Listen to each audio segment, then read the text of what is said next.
हर हर महादेव। अहाँ सबके चैनल में बहुत बहुत स्वागत करै छी। तऽ एहि वीडियो में हम अहाँ सबके मधुश्रावणी के मंगला गौरी के कथा कहे वाला छी। तऽ अहाँ सब ध्यानपूर्वक कल जोड़ी सुनबै जे गौरी के की प्रतिमा होइ छै, की महिमा होइ छै और कोना गौरी हमर सुहागक रक्षा करै छथिन, गौरी के की महिमा होइ छै, वीडियो में अहाँ जरूर समझ सकै छियै ई कथा सुनला के बाद। तऽ मंगला गौरी के कथा कहै छी। जय हर हर महादेव। सूतकृति नामक एक राजा छलाह। हुनका बेटा नहीं छल। ओ एहि लेल चिंतित रहै छलाह। अंत में भगवती आराधना केनाई शुरू केलनि। भगवती प्रसन्न भय हुनका वरदान मांगय कहलनि। राजा नतमस्तक भय कहलनि, हे माता, अहाँक दया से हमरा कोनो चीजक कमी नहीं अछि। मात्र एक पुत्र छोड़ी। यदि अहाँ हमरा से प्रसन्न छी तऽ हमरा एक पुत्र दियौ। भगवती बजलहि, हे सेवक, तोरा से हम अत्यंत प्रसन्न छी, किंतु तोरा भाग्य में बेटा नहीं लिखल छल। तथापि हम तोरा बेटा देबह। यदि सर्वगुणी बेटा लेबह तऽ ओ 16 वर्ष जीतै, आ यदि चिरंजीवी बेटा लेबह तऽ मूर्ख होतै। आब कहक केहन बेटा लेब। भगवती के बात राजा के सोच में धऽ देलक। ओ रानी से विचार केलाक उपरांत सर्वगुणी बेटा वरदान मंगलनि। भगवती हुनका आदेश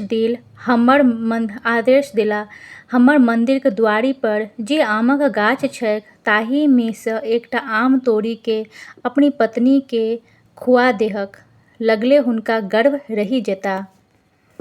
राजा खुशी खुशी रानी के भगवती के आदेशानुसार खुअलनि।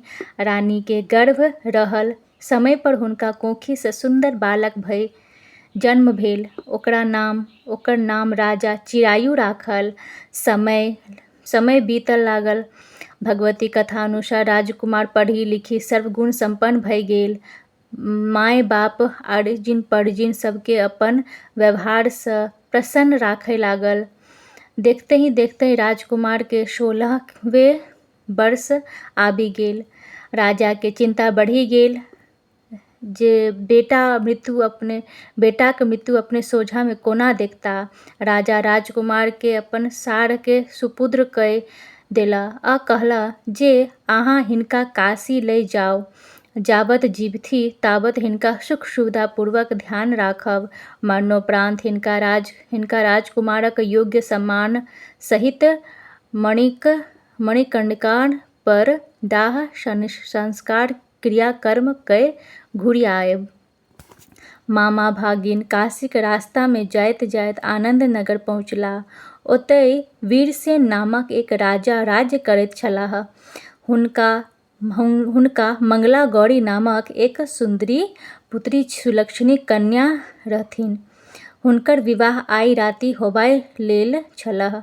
राजकुमारी फुलवाड़ी में सखी सभक संग गौरी पूजा हेतु फूल लोढ़ैत छलीह। गप्पे सप्पे में कोनो सखी तमसा गेली तऽ राजकुमारी के विधवा कहि देलक। दोसर सखी एहि पर ओकरा खूब फजीहत केलक जे एहन शुभ दिन में एहन शुभ अशुभ बात ओ राजकुमारी के किया कहलकै। तऽ किंतु राजकुमारी कहि उठलनि कि दूर, एकरा विधवा कहने से हम विधवा नहीं भऽ सकै छी। हमरा कुल में तऽ आइ धरि केओ विधवा नहीं भेल अछि। हमरा ओतऽ तऽ सब केओ गौरी के तेनाक गरसने रहैत छी जे विधवा होबय असंभव। वरन हमरा हाथक अक्षत जाहि वरक माथा पर पड़ि जेता तऽ ओ यदि अल्पायु रहता तऽ गौरी के कृपा सँ चिरायु भऽ जायत। मतलब गौरी के एते महिमा छनि जे हुनकर पूजा पाठ केला से हमर सुहाग जे छथिन से हमेशा जीवित रहथिन। हुनका ऊपर कोनो तरह का कष्ट नहीं एता। संयोग के बात जे चिरायु मामा संग ओहि फुलवाड़ी में ठहरल छलाह। कुमारी के गप हुनको दुनू गोटेक कान में पड़ल। मामा जी सोचलनि जे यदि एहि राजकुमारी के संग हुनक भागिनक विवाह भय जायत तऽ अल्पायु रहैत चिरायु भऽ सकैत छथि। संयोग एहन जे राजकुमारी के विवाह वाहिक देशक राजा दृढ़वर्मक बेटा सुकेतु वर्मा सँ होयबला निश्चित छल। वर बरियाती साँझ-खन ओहि फुलवाड़ी में डेरा खसौलक। सुकेतु वर्मा परम कुरूप, मूर्ख आ बहिर छलाह। वरक बाप पित्ती विचारलनि जे एहन कुरूप मूर्ख यदि मड़बा पर जायत तऽ कनिया वाला वर के घुमा देतै। तैं हेतु कोनो सुन्दर वर के लय मड़बा पर जेबाक चाही। ओ सब विचारलखिन जे सुन्दर वर के जे छै परीक्षण काल में हुनका मड़बा पर पठायल जेतै। हिनका नहि पठायल जेतै कियाकि मूर्ख छलाह आ बहिरो छलाह। लड़की वाला सब लड़का के भगा देतै, नहि शादी करता। ताहि सँ ओ सब विचार केला जे नीक वर के मड़बा पर जेबाक चाही आर विवाह के बाद मारि पीट के ओकरा भगा देब आ सुकेतु के कोबर में बैसा देबनि। तऽ ताबत बरियाती सभक नजर सुन्दर भव्य चिरायु पर पड़ल। ओ सब भरि राति लेल मामा सँ चिरायुक याचना कयलक। मामा तऽ मन में ई चाहैते छलाह। ऊपर सँ थोड़ेक काल नाकर नुकर केलनि, पुनः अनुमति दय देलनि। आब बरियाती लोकनिक सुकेतु के डेरा पर छोड़ि आर मंगनीक वर चिरायु संग लय विवाहक स्थल पर पहुँचलाह। शुभ सुबहक सब कार्य संपन्न भेल। गौरीशंकर के प्रतिमाक समक्ष सिन्दूरदान भेल। वर चिरायु मंगला गौरी संग कोबर में सुतलाह। आइये राति चिरायु के 16म वर्ष पूरि गेलनि। निशारात्रि में काला गहुमन रूप धर गह्वर घर पैसि गेलाह। मृत्युक रूप धरि गह्वर में पैसि गेलाह। राजकुमारी के ताबत नींद नहि आयल छलनि। ओ भयंकर गहुमन के देखि भयभीत भ' गेलीह, किन्तु साहस कए भरी बाटी दूध साँप के आगू के बढ़ा देलनि आ प्रार्थना कयल जे नागराज हुनक पति के प्राण नहि लेथिन, वरन हुनका चिरंजीवी बना देथि। तैं आजीवन ओ नागराजक पूजा करथि आ हुनकर व्रत रखथि। साँप राजकुमारी के गोहारि मानि गेला। ओ दूध पीबि ओतय राखल पुरहर में पैसि गेलाह। राजकुमारी तुरंत अपन केचुआ यानी कि आंगी निकालि खोलि के पुरहरि के मुँह के बान्हि देलनि। ताबत चिरायु नींद टूटलनि आ राजकुमारी सँ किछु खायबाक लेल मांगलनि। हुनका बड़ा भूख लागि गेल छलनि। कन्या अपन माय सँ खीर आ लड्डू आनि हुनका भूख के तृप्त कयल। वरक हाथ धोआ काल हुनका अंगुरसँ पचरत्नक अंगूठी खसि गेलनि। आँगुर से पचरत्नक अंगूठी जे छल से खसि पड़ि गेलनि, जे कन्या अपन अंगुरी में पहिरि लेलनि। वर पान सुपारी खा पुनः सूति रहलाह। बाद में जखन राजकुमारी साँप वाला पुरहर के फेकय ल' गेलीह तऽ देखलनि साँपक स्थान पर एक गोट रत्नहार चकचका रहल अछि। ओ ओहि हार के अपन गर्दनि में पहिरि लेलनि। भोर भेला पर मामा चिरायु के वापस लय गेलथिन आ बरियाती सब सुकेतु के कोबर में बैसाबय चाहलक। राजकुमारी मंगला गौरी ई कहि हुनका रोकि देलनि जे ओ हुनकर पति नहि छथि। हुनक विवाह आन ककरो संग भेल छल।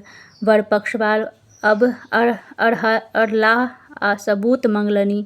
जे मंगला गौरी कहलनि जे राति में हुनका एक अंगूठी आ एक हार भेटल छल। बड़ बाजथु जे ओ सब केहन छल आ रति ओ केहन छल। सब केलनि आ हुनका से की सब गप्प केलनि। सुकेतु एको बात उत्तर नहि दैत सकलनि। अन्ते में हारि मानि के वर पक्षवाला चल गेल। राजा वीरसेन जखन सब चक्रचाली बुझलनि तखन स्तंभित रहि गेलाह। राजा राजकुमारी के असली वर के चिन्है लेल हुनक वास कोठा पर देलनि। ओतय एक चिन्ह लगा देल गेल जतय ओ कन्या लोक सबके देखैत रहती। राजाक धारणा छल असली वर अपन बियाही स्त्री के खोज में कहियो ने कहियो अवश्य आवता, तखन राजकुमारी हुनका चिन्हि जेता। अंततः सएह भेल। चिरायु अपन मामाक संग काशी, प्रयाग, विंध्याचल आदि होइत 1 वर्षक बाद ओतय अयलाह आ देखते देरी राजकुमारी चिचियाइ उठली जे ओहे हुनक वर जाइत छथिन, ओहे हुनक प्राणनाथ जाइत छथि। वीरसेन दुनू मामा भगिना के कोठे पर बजाओल और राजकुमार राजकुमारीक प्रत्येक प्रश्नक उत्तर ठीक ठीक देल। राजा आनंदित भय अपन सर कुटुम्ब के बजापूर्ण धूमधाम सँ विवाहक उत्साह मनायल। वर कन्या के नाना प्रकार के आभूषण, हाथी घोड़ा सर सिपाही संग लगाए विदा कयलनि। चिरायु सब सामान लय कन्या सहित अपन राजधानी पहुँचलाह।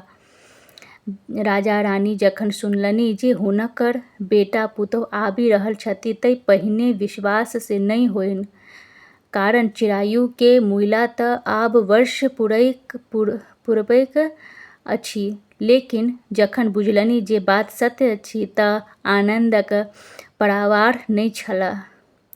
तऽ बेटा पुतौह आगू आबि राजा रानी के प्रणाम कयलनि। पुतौह मंगला गौरी के सास ससुर भरी पाँजी गला लगौलनि आर मंगला गौरी हुनका अपना नैहर में गौरी पूजबाक रेवाज तथा कोनाक हुनकर अनुकंपा सँ सब कियो सतत सुहागिन रहैत छनि से कथा कहि सुनौलनि।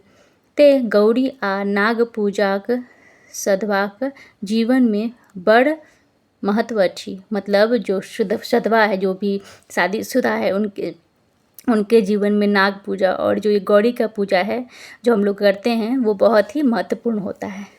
तो आप सबको अगर ये चैनल पसंद आता है, मेरी कहानी आपको पसंद आती है, तो आप मेरे चैनल को लाइक, सब्सक्राइब एंड कमेंट जरूर कीजिएगा। Thank U.